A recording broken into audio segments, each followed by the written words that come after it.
Hello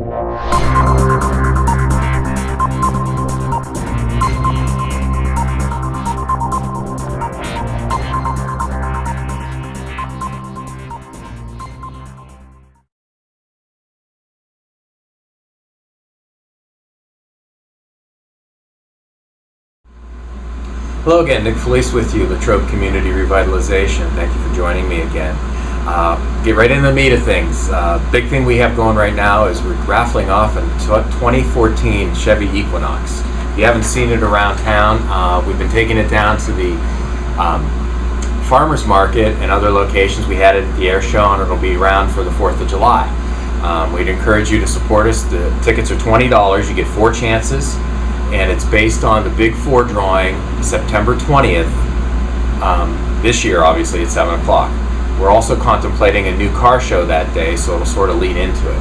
So I think it'll be a great opportunity to support our organization and take a chance at a brand new car. It's a great thing, and we really appreciate the community support as we always do. I'm going to recap a few things that have been going on. The Neighborhood Watch program is proceeding. The Quizone captains have been organized, and they are forming what's known as our Safe, Clean, and Green Committee in cooperation with Councilwoman Julie Beesey and Councilman Jerry Baldineri, as well as Tricia Caldwell-Crabner, and Jim Boomar, the chief, and the community officer, Beth Strucka, have all been instrumental in helping us pull that together. We have about 40 residents participating in that, which is great. That's exactly what has to happen, and the communities are coming together, the neighborhoods, and they're going to own it, and they're going to make it a success, and I'm feeling really good about that. Switching to facade projects, we are on the edge of completing what used to be known as the old Troutman's building, 911 Ligonier Street. All it's left to do is to put the awnings at the corner of Ligonier and Weldon, and if you go down Weldon Street across from the parking garage, there's a large awning that comes out there. That one is slated to be replaced too. And what a difference it's made having that painted, beautiful building. It's got such a unique architecture, a lot of vertical lines. Really does what we want it to do and adds to the downtown.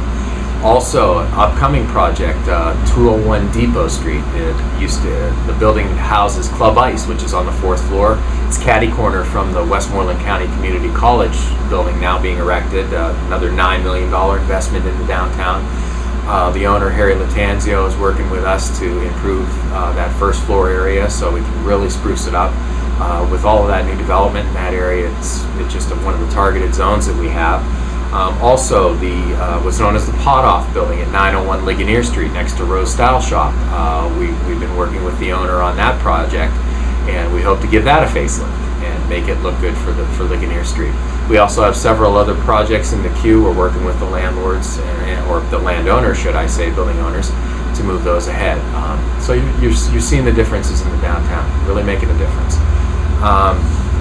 Also, the corner lot at the corner of Main and Ligonier, where the old Pub and Grub used to be, we lost it last year to a fire.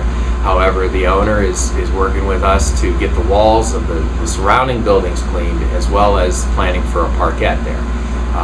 It's a neat spot here in the middle of town. We're contemplating, again, benches, maybe a kiosk, something along those lines. We might even be able to work out a situation to make it look a little bit like a cafe for Francesca's, one of the new businesses that's located right adjacent to that. Speaking of new businesses, I believe I mentioned last month, if you get a chance, come into town and patronize Country Cottage on Main Street. And we also have a new business in the Troutman's building, 911. It's SSM Industries, which is a local engineering and planning firm, mechanical contracting firm. So things are jumping. Latrobe St. Vincent Trail, talked about this off and on. Don't know if I mentioned it in the last couple of months. We have a solid planning committee, steering committee working on bringing that project to fruition. The ideal situation will be having Legion Keener connected to St. Vincent College through a series of, some will be on the road and some will be on an old railroad bed that runs parallel to Route 981 and goes in that direction, and will connect with Winnie Palmer Nature Reserve. So another connectivity to the college, hopefully get some students down into town and patronize some of our businesses and become more acclimated to the downtown. Lloyd Avenue Gateway project, we've been working on that for several years. We're $4+ million into that with the home renovations and buildings from Homes Built Hope, as well as pervious concrete we put in last year, trees and light posts. We're on the verge of working on the right side of the road as you're coming down the hill into town. We're going to get rid of those 3 poles and extend the lighting down toward the Dunkin' Donuts, which is on the other side. But it's an ongoing project. Again, you take pride in your city. You have that beautification when you enter the city. You want to see that plays into those concepts of what we do on the Main Street. It's a place you want to be and be involved. The Lincoln Avenue Linear Park corridor, basically from 982 to 981, or people locally generally from Racers to Weiss Furniture. The old railroad bed will become an asphalt track. No, track isn't maybe not the right word. A trail, if you want to call it that, for pedestrians and bicyclists, dog walkers. It's a great opportunity to link a lot of neighborhoods together. We've been blessed with a $250,000 grant that will be administered by the Parks and Rec folks in putting that together, and we have local match pretty much in place for that, so that's going to happen. We're planning, 2014 will be a planning year in laying out how it's going to be, and 2015 will be a construction year. So I'm excited to see how that project turns out as well.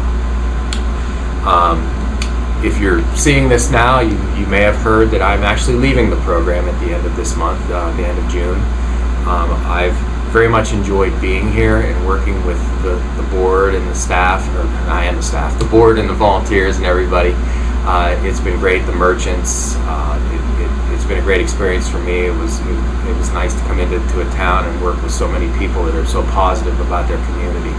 And all of the things that I just listed for you is a piece of that, and what we've been able to accomplish, and what you all under a new director will accomplish as you move into the future. In the interim, a gentleman named Jared Trunzo, who used to be with the city, will be taking over in my stead as the interim director. I imagine that will happen throughout this summer, and there will be a hiring process to refill the position. Always keep in mind it's you that really makes this work. I mean, the expertise from the director and the accounting and all of that thing is an important piece, but it's the volunteers and the board and the stakeholders that make these projects a reality, and I greatly thank all of you who participated with me in doing that, and I've enjoyed working for you, and I do appreciate your time and the effort, and I really want to see you keep the momentum going here in town, and I will be watching over the mountain. I'm going to be working up in Cambria County starting in July, but I will keep an eye to see how things go. So I thank you for your time and your prayers and your effort, and God bless you.